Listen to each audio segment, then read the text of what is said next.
Hello, and welcome back to another episode of Flatwood's Hunting Adventures.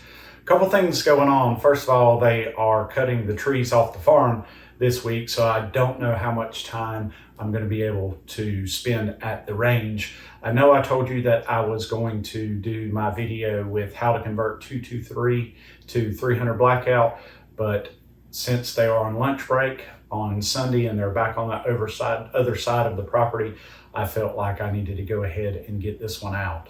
So last time I spent some time with my guns, I was having a real hard problem focusing on the front sight. You may know that I wear reading glasses, and it's difficult for me to find the front sight and blur out the rest without my glasses. And then if I wear my reading glasses, I'm having a real issue with the target. And while I'm used to the target being somewhat blurry, it's just a blurry mess when I have my reading glasses on. So with that said, enter the LG207 Crimson Trace laser grips for the Model N frame Smith & Wesson. Now, this particular weapon is super special to me. It's the S&W Titanium. It's one of the very few guns that I ever parted with in my life, and the day I did, I missed it terribly. So it took me about 5 years to convince the guy that I traded with on a terms to get it back. So this is a Model 357 PD, which is a titanium scandium in 41 Magnum. I have a 24 karat gold front sight installed, and it's a little bit easier to shoot with this gun than anything else. But the reason that I'm putting the grips on this gun is every time I'm in the woods, it's on my hip because it's so light. I do have a new mold coming that I plan on developing a load for this. And so I'm going to go ahead. We're going to do this install on the Crimson Traces real quick, and then we are going to zero the laser, witness to the sight, and hopefully we'll get all that done before this logging crew moves this way on the property. They're way over there, so everything's still safe. There's not an issue with my range right now. As a matter of fact, they're on the other side of the road. So let's get it going. The first thing that we want to do is we want to make sure that our gun is unloaded. Even though the bullets are sitting right here, we're always going to check it. It is in fact unloaded. Always make sure, following good safety protocol. Taking the old grip off is going to be very simple. I've already found the bit that fits. If you watch some of my other videos, you know that I believe in making sure that you have the right tool for the job. That way you don't mess up any screws. So this is the Packmeyer, and while I really hate to take this grip off because I absolutely love it, this thing is an absolute handful in a 41 Magnum. I'm afraid with these new grips that it's going to have to be somewhat of a reduced load. It's just very snappy. Let's just put it that way. The first time I got it, I had a full tilt load in it, and it was just brutal. So Packmeyers, as you well know, wrap around. They are super awesome grips, but it doesn't do me any good to have a grip when I can't see my front sights. So this is the Mitchell spring kit in this. It's had a lot of trigger work done to it. As I told you before, it's one of my favorite handguns. It's with me all the time when I'm in the woods. So the LG207 is a hard plastic grip. So it's still black and it's still going to look good. We just want to make sure before we go to any further that it's going to fit like it advertised, and it, as you can see, it does. It's actually going to give me a little bit more surface. So maybe the grip being a little bit bigger, particularly more than the factory grip. It came with some rosewoods on it. So I'm going to go ahead and I'm going to set, as you saw, the backside on, and then we are going to install the batteries.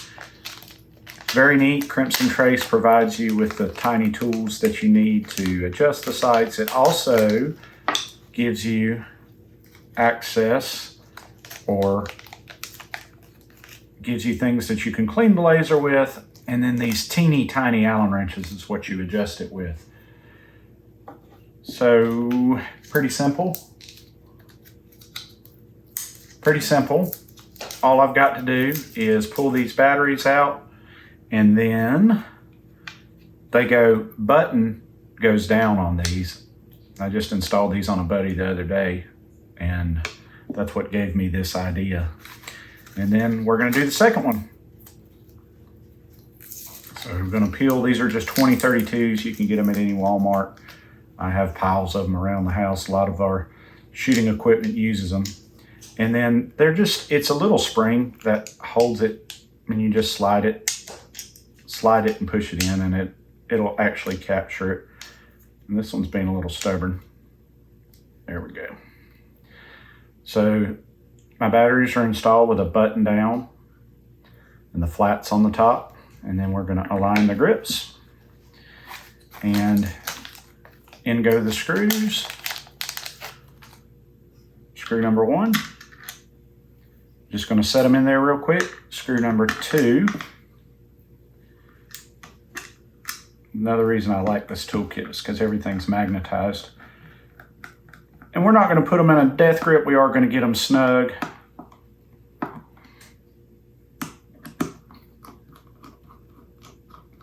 One of the features that I really do like about this particular model of grips is the fact that it has an on and off button, and that's really nice, so you don't accidentally activate, or it activates in your holster. You don't want it all the time, but you know, when you're carrying it, yeah, turn it on.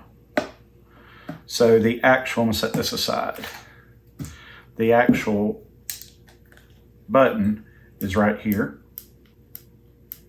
And this little bitty hole right here is for your windage, and this little bitty hole right here is for your elevation. And that's the tools that you use to move windage and elevation. It actually feels real nice. It's a natural hold, as you can see when you put it in. We're gonna go load this thing up, and we are going to true the laser to the sights, and we'll be done. As soon as I shot that video the other day, it was bright and sunshiny, and I stepped outside to go to the range, and the storm clouds were rolling in. And when I say rolling in, man, we had a frog strangler, you hear me? So anyway, got my grips installed, and I was able, and to let you know, I'm not going to do it on camera, but if your gun is on, it's very simple to align the laser to where the front sight is. You just take a natural hold, just like when you're sighting, and then you adjust the laser till it matches up with the sight. And so it took a little bit. These are set from the factory for 50 feet. I'm going to use this one at 25 yards. Normally, I shoot this one a bit farther, 50, 75.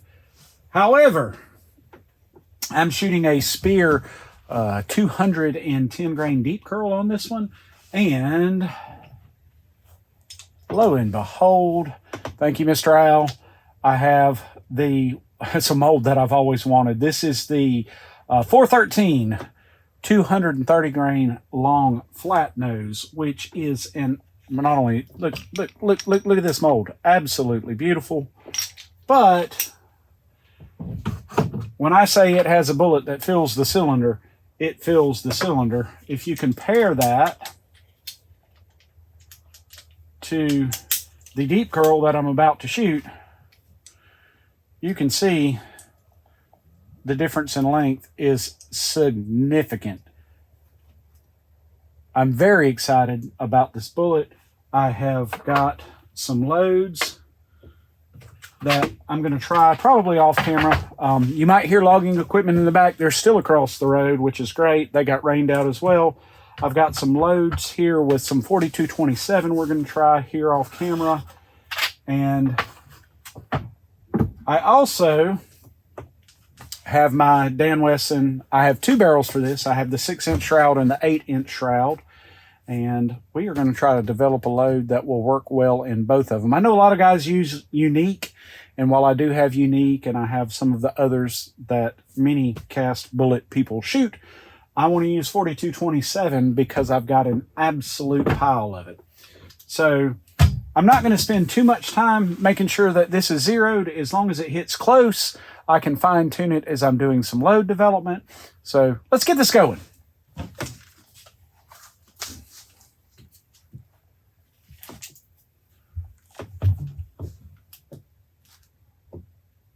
Nice. All right. Now, it would probably help if the one I just took out of the cylinder I put back in. All right. So I don't necessarily like shooting like this, but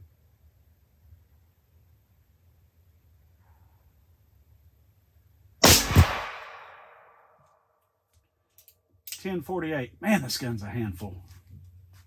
Dead center.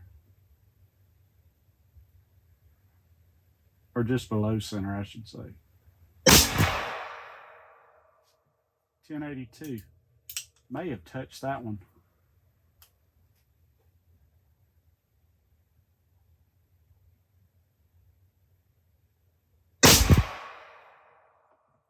.1079. They look like they're just a little bit below center. And I will absolutely take it. I'm not looking to put it in the bullseye because I'm about to be changing the loads on this one anyway.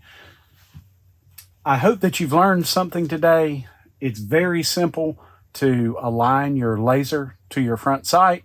If you can hit with the front sight, and back when my eyes were a little better, I shot this gun like who'da thunk. Just align the laser to your normal sight picture and it's there. And as you can see, there's nothing walking away from that. So I hope you've learned something today. I know that I have. I like the Crimson Trace. I also know that with this particular grip, this gun is a handful. So we might have to reduce this a little bit. It's got quite a snap to it. If you like this video, please make sure you check out my other videos. Please make sure that you like and subscribe. Until next time, we'll see you again.